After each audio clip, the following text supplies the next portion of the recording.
جب حضرت بلال کو صدیق اکبر خرید کر حضور کے سامنے لائے، پہلے امیہ بن خلف کے مظالم تھے، وہ سخت دھوپ میں لٹا کر اس کے پتھر سینے پہ رکھ کے ظلم کرتا اور کہتا جب تک انکار نہیں کرو گے تو چھٹکارا نہیں ہوگا۔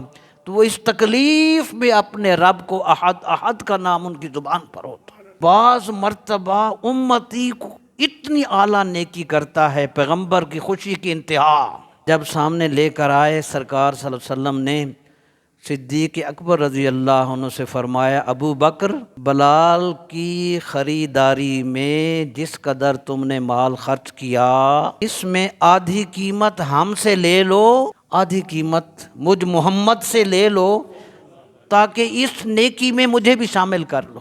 صدیق اکبر رضی اللہ عنہ نے عرض کی، آقا اے حضور، میں بھی آپ کا غلام، بلال بھی آپ کا غلام۔ حضور، میں نے جی آپ کے لیے خریدا ہے اور میں نے ان کو آزاد کر دیا۔